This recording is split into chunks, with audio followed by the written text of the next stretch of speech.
हाँ जी, good morning class. ਹੁਣ ਤੁਹਾਡਾ ਲੈਕਚਰ ਹੈਗਾ income tax law and practice ਦਾ। ਕੱਲ ਆਈ ਹੋਪ ਤੁਹਾਨੂੰ ਸਮਝ ਆ ਗਿਆ ਸੀ distinguish between capital revenue and receipt ਔਰ ਐਕਸਪੈਂਡੀਚਰਸ ਕਰਵਾਏ ਸੀਗੇ with the help of example. ਠੀਕ ਹੈ, ਨੈਕਸਟ ਹੁਣ ਸਾਡਾ ਚੈਪਟਰ ਸਟਾਰਟ ਹੋ ਗਿਆ residential status and tax liabilities. ਠੀਕ ਹੈ, ਬੇਸਿਕ ਚਾਰਜ।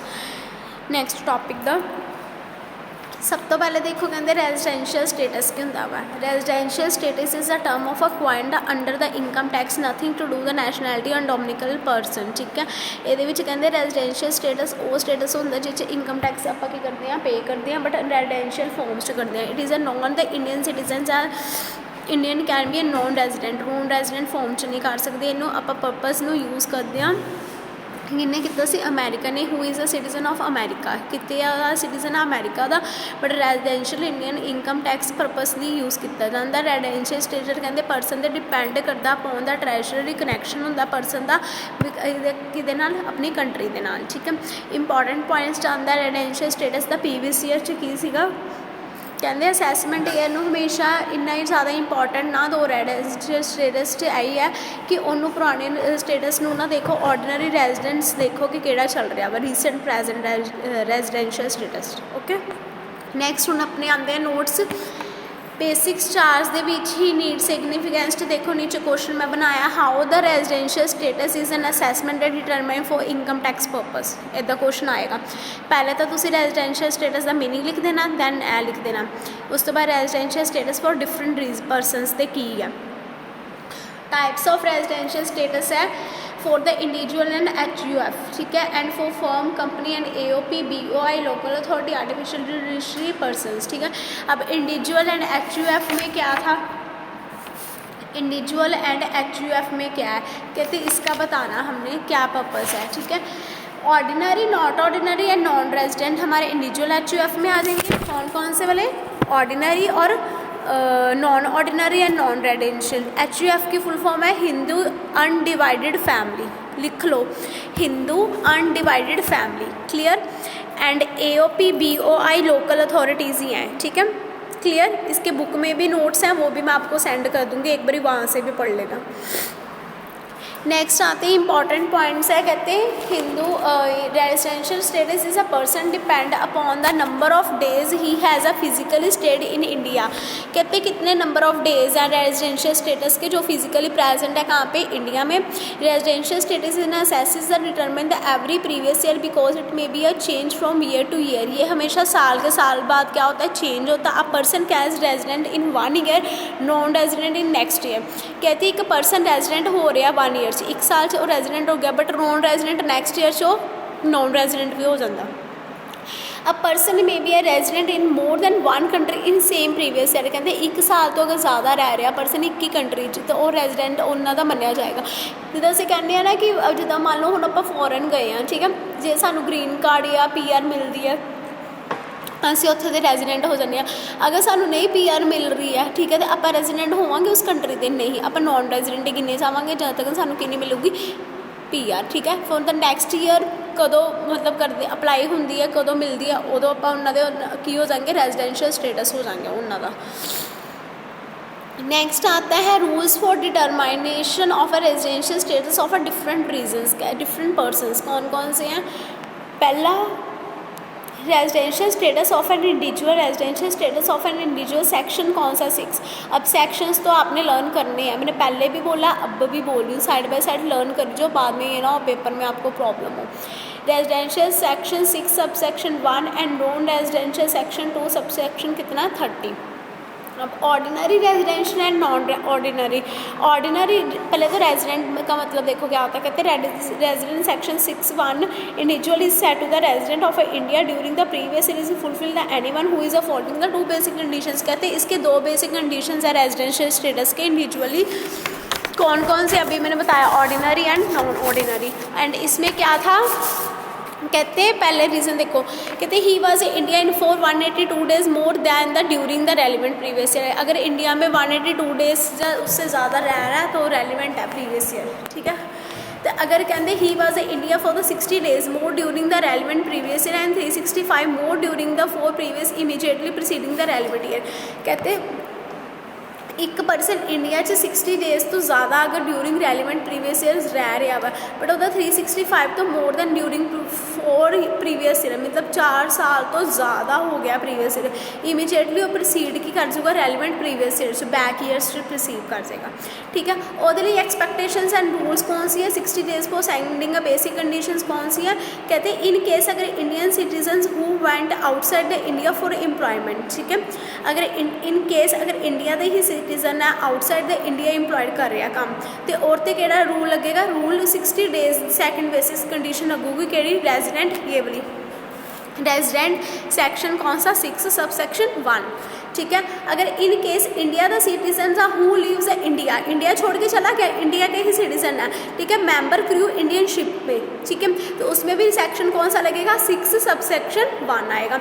इन केस अगर इंडियन सिटीजन है a person Indian origin who resident outside the India बाहर चला गया वहाँ से but come visit the India during the recent previous years मतलब कभी कभी आ रहा है इंडिया में तो भी ठीक है कहते हैं रेजिडेंट है वो इंडिया का भी है और जहाँ कंट्री में रह रहा है रिसेंट उनका भी है ठीक है। नोट में कहते लिखा है कि in all the above the 3 cases the residential status will be determined and applying the first basic condition only ठीक है। इसमें कहते हैं कि फर्स्ट बेसिक कंडीशन ओनली ही अप्लाई हो रही है क्लियर।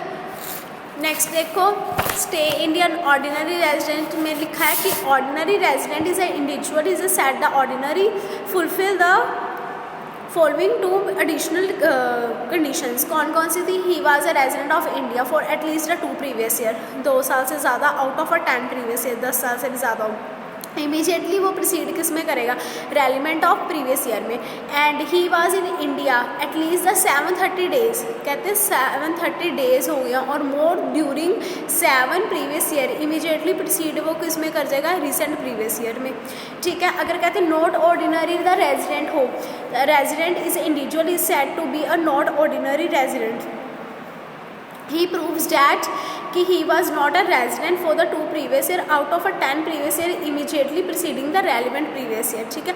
वो पुराने previous year को छोड़ के recent previous year को क्या करेगा अडॉप्ट करेगा मतलब कि recent previous year status देखेगा कि इंडिविजुअल पर्सन का कौन सा but he was not in India for the 730 days में वो वापस नहीं आया मोर ड्यूरिंग द 7 previous year जो 7 पुराने प्रीवियस ईयर है 7 प्रीवियस ईयर्स है इमीजिएटली वो प्रोसीड किस में हो जाएंगे रेलिवेंट प्रीवियस ईयर में जो आने वाले हैं clear is that clear to everyone.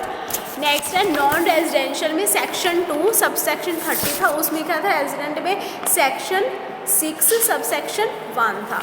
अब नॉन रेजिडेंट में सेक्शन 2 सब सेक्शन 30 में क्या कि individual is said to be a non resident if he does not fulfil anyone who is the 2 basic conditions इसमें कहते हैं 2 बेसिक कंडीशंस रखी गई हैं कौन कौन सी in other words the individual will be a non resident if he proves that क्या प्रूव करे यही कि he was not a India ठीक है for the 182 days the relevant previous year है ठीक है ये इंडिया का नहीं है 182 डेज़ है but he was not in India for the 60 days ठीक है इंडिया का भी नहीं है 60 डेज़ में but recent previous year for the 65 days is during the 4 previous year immediately preceding the relevant previous year but 4 साल तो कितने रह रहे हैं रेलिवेंट प्रीवियस ईयर्स से ही मतलब अपनी कंट्री च रह रहा हुआ ठीक है। सेकंड है residential status is H U F means Hindu undivided family ठीक है। इसमें क्या है कि सेक्शन इसमें भी 6 लग रहा है बट सब सेक्शन कौन सा आ गया 2 इंडिविजुअल में भी कौन सा था 6 था सेक्शन बट सब सेक्शन कौन सा था 1 एच यू एफ में 2 है याद रखना। इसमें भी 2 तरह के या ordinary and non ordinary resident में क्या था कि एच भी यही कहता है कि रेजिडेंट इन इंडिया में प्रीवियस ईयर कंट्रोल होता है मैनेज का होली एंड पार्शली सिचुएटेड होता है because it is with in the country India ठीक है during the relevant previous year. अगर कंट्रोल मैनेजमेंट अफेयर्स पे हैं तो वो पॉलिसीज़ और फ्रेमवर्क को क्या करेंगे कंट्रोल करेंगे उनके एडमिनिस्ट्रेटर बिजनेस को क्या करेंगे हेल्ड करेंगे। बट ऑर्डिनरी रेजिडेंट में एच क्या कहता है अब वो देखो कहते हैं कि resident H is set the ordinary resident for the previous year कटरा is a family fulfils both they are the 2 conditions कहते दो कंडीशंस बताई थी उन्होंने, सेक्शन 6 सबसेक्शन 6 सेक्शन में, और सब सेक्शन कौन सा था, 6 था, जो उन्होंने कंडीशंस लगाई थी। कहता है was a resident of India for the at least 2 previous year but out of a 10 previous year immediately preceding the relevant previous. 2 साल तो अपने इंडिया 'ਚ रह रही सीगी, ठीक है, at least, but out of 10 previous year immediately उन्हें प्रोसीड कर लिया अपनी कंट्री 'ਚ, ठीक है।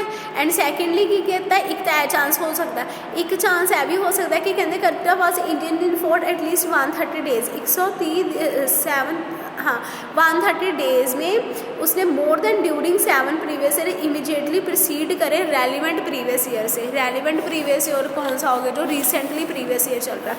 अगर रेजिडेंट हम किसी का निकालें ना तो सेटिस्फाइड एनी 2 कंडीशंस को लेकर हम निकालते हैं, वो गिवन हो चाहे सेक्शन 6 सबसेक्शन 1 में या सेक्शन 6 सबसेक्शन कौन सा 2 में हो, ठीक है, क्लियर टू एवरीवन।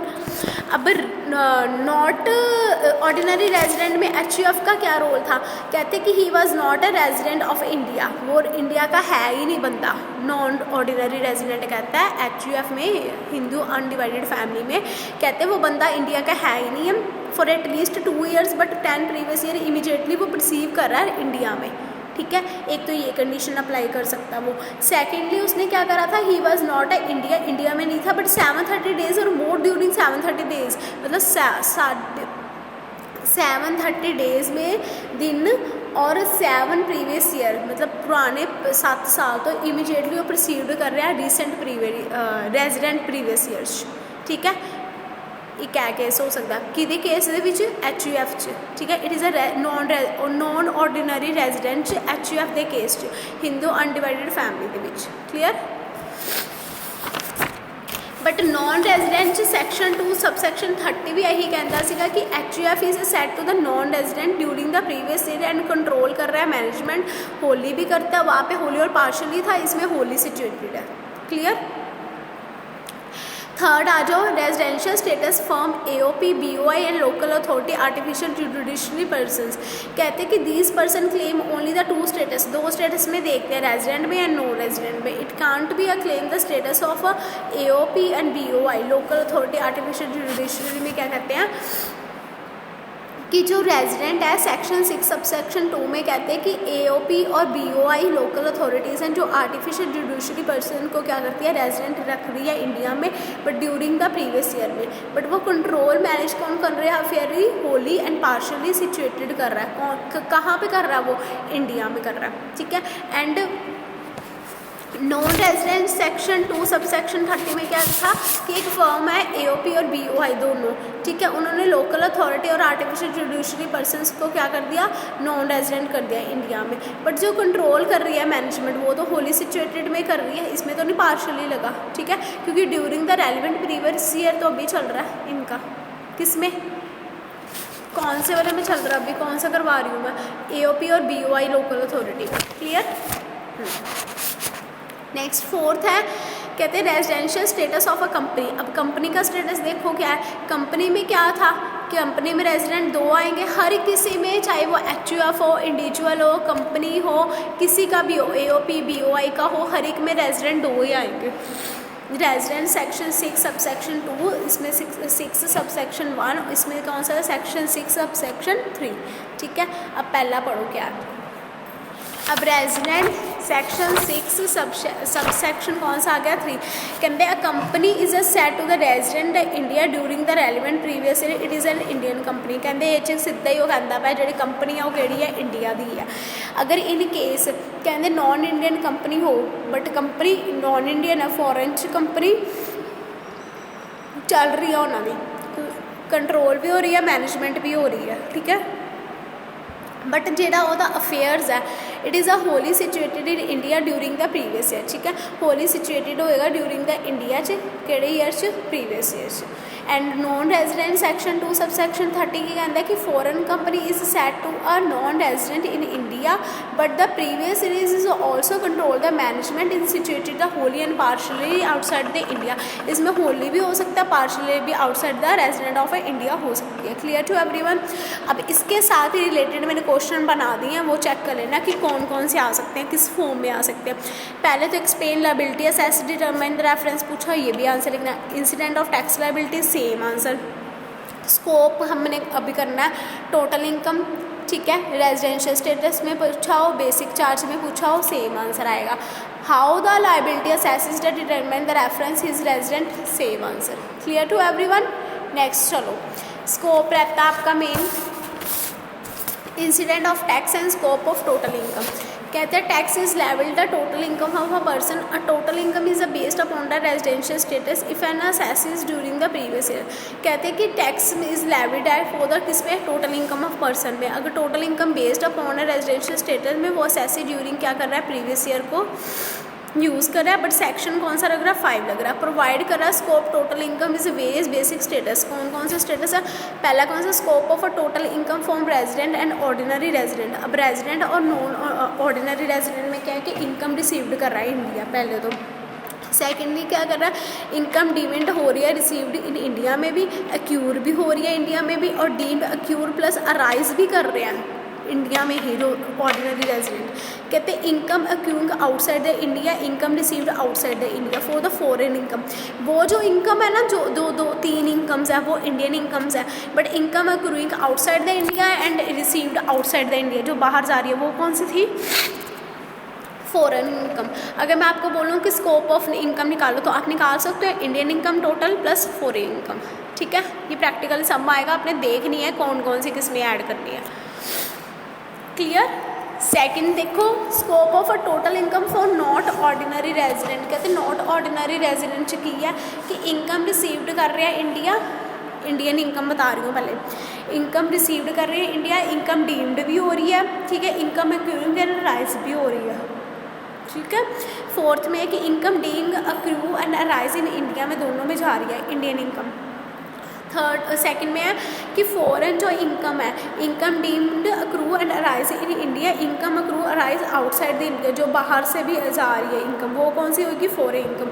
अगर स्कोप ऑफ इनकम बीपी का निकालने को बोलूँ तो Indian income plus one particular type of foreign income, जो हमारी फॉरेन इनकम वो जा रही है, एक्सचेंज हो रही है, उसमें ऐड कर देंगे तो हमारा क्या आएगा, scope of ordinary resident income आ जाएगी। Clear, is that clear to everyone. Next आता है स्कोप ऑफ, अब टोटल इनकम नॉन रेजिडेंट का निकालना है, बहुत ईजी है ये तो। इनकम जो रिसीव करी है वो ले लो, डीम्ड करी है वो भी ले लो, अक्रू एंड अराइज भी ले लो। उसमें से सिर्फ माइनस क्या करना है, जो अक्रू एंड अराइज इंडियन की जो बच गई है, बस वैसे कुछ नहीं करना, क्योंकि स्कोप ऑफ इनकम इक्वल किसके, हमेशा इंडियन इनकम के। क्लियर। ये टेबल की फॉर्म में मैंने दिया है, nature of income ordinary, not ordinary या नॉन रेजिडेंट कौन से हैं, ये लिखे हुए हैं। इसमें से जो है वो यस है, अदरवाइज बाकी क्या है, नो है। अब income received, deemed received in India, crew and rise, ordinary भी है, नॉट ऑर्डिनरी भी है, नॉन रेजिडेंट भी है। क्लियर है, पता ही अभी मैंने पढ़ाया। Income accrue arise, deemed accrue arise in India, तीनों में है, ठीक है। ऑर्डिनरी में भी है, नॉट में भी है, नॉन रेजिडेंट में भी है। क्लियर। अब नेक्स्ट देखो, इसमें क्या है कि इनकम, ये फोटो ऐसे है, मैंने वो भेजी हुई है, फोटोज़ भेजी हैं, उसमें से देख लेना। Income which accrued or arise outside the India and received the business professional controlled में, तीनों में आती है, ऑर्डिनरी और नॉट में ही आएगी, नॉन रेजिडेंट में नहीं आती, ठीक है। क्योंकि बिजनेस एंड प्रोफेशन हमारा विद इन अ फॉरेन में भी चल जाता है ना, क्योंकि अगर यहाँ फॉर्म है तो उसकी फॉरेन में भी हो सकती है, ठीक है। Income which accrue arise outside the India and received outside the India, अगर बाहर से कुछ आ रहा है या यहाँ से कुछ जा रहा है तो वो किस में अप्लाई होगा, सिर्फ ऑर्डिनरी रेजिडेंट में होगा, नॉट ऑर्डिनरी में भी होगा, नॉन रेजिडेंशियल में भी नहीं होगा। अगर पास्ट अनटैक्सड इनकम है, ठीक है, वो ब्रॉड कर रहा है India but relevant previous year में नहीं पे कर रहा, तो किसी में भी नहीं आएगी, क्योंकि ऑर्डिनरी रेजिडेंट में कहता है कि सेम टाइम विद द 365 या 730 डेज़ में अभी पढ़ा ना हमने कि इनकम, वो हमने रेजिडेंट बंदा इधर रहना चाहिए, ठीक है। उनकी भी एक लिमिट है कि इतने पीरियड में इतना % इंडिया में हो, ठीक है, तो तीनों में नहीं अप्लाई होगी। Clear to everyone. इसकी एक्सप्लेनेशन लिखी हुई थी सेम, ये आप रीड आउट कर लेना, but income received in India, अगर इंडिया का है तो फर्स्ट टाइम में वो रिसीव कर लेगा इनकम, अगर वो इंडिया का नहीं है तो वो नहीं कर पाएगा। Secondly income deemed received in India, इसमें भी यही है कि अगर वो इनकम ले रहा है, एक्चुअली इनकम वो रिसीव्ड कर रहा है, तो इनकम वो डीम्ड होएगी, टेरिटरी रिसिप्ट्स में भी होएगी। कौन कौन सी कंडीशंस पे वो इनकम करेगा, टैक्स टेरिटरी सोर्सेज में भी करेगा, एम्प्लॉय की कंट्रीब्यूशन होगी, उसमें इंटरेस्ट एक्यूर्ड होगा, टैक्सेबल पोजीशंस देखी जाएंगी, कंट्रीब्यूशंस देखी जाएंगी, पेंशन स्कीम भी देखी जाएगी कि यूएस पेंशंस में कितने डॉलर्स में या कितने रेट में इंडिया प्रोवाइड कर रहा है। But transfer income without transfer asset is deemed to be a income and transfer the USA 60 and 61, ठीक है। इसमें भी ट्रांसफ़र इनकम विदाउट एसेट भी देखी जाएगी कि इतनी यूज़ कर रहे हैं। गोल्ड और कैश में भी हमारी इनकम सेटिस्फाइड होनी चाहिए, clear. Next income accrue and rise in India में कहते हैं कि income accrue and rise the moment when they assessee acquires a right to receive it, ठीक है। क्या रिसीव कर रहे हैं, असेसी क्या अक्यूर कर रहा है, बट इनकम कहते हैं जो है डिमांड रिसीव्ड है, ठीक है। It is not a rise to person very नहीं करता, डिमांड रिसीव्ड है। But income accrue assessee the place where they are source the income situated where services are resident, ठीक है। अगर सर्विसेज रेजिडेंशियली हमें मिल रही है तो हमें क्या ज़रूरत है इनकम को अक्रू एंड असेस करने से इंडिया में, clear. Fourth point is a very important point, ये सिंपल भी आ सकता है। Income deem to accrue and arise in India में कहते हैं कि इनकम डीम टू अक्रू और arises means that the income is हर actual not accrued arise in India, ठीक है। अक्रू नहीं हो रही ना ही अराइज हो रही है इंडिया में, बट कहते कि it is a deemed to accrue and arise in India under the income, but section US 9 subsection 1 following the these income conditions. कौन कौन सी थी कि income is deemed to accrue and arise in India if it is acquires and arise that directly और indirectly section 9 subsection 1 में use की जाती है। Through a form of any business connection in India, through from property in India, property भी India की हो, ठीक है, बिजनेस कनेक्शन भी इंडिया के हो, from asset and source of वो भी इंडिया की हो, ठीक है। Through transfer and capital asset situated भी इंडिया की हो, सब कुछ मतलब इंडिया का ही होना चाहिए, तो हमारी इनकम क्या होती है, रिसीव्ड होती है, इनकम डीम्ड होती है, और इनकम हमारी अक्रू होती है किससे, अराइज से, एसेस से।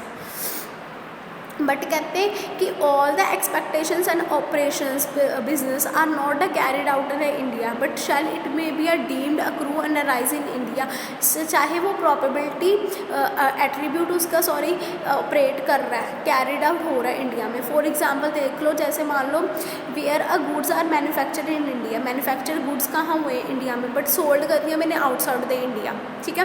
Then the profit is selling operation will not be deemed, ना वो प्रॉफिट डीम्ड मुझे होगा ना वो कंट्री में होगा, क्योंकि अक्रू एंड असेस कहाँ है उसका, इंडिया में है।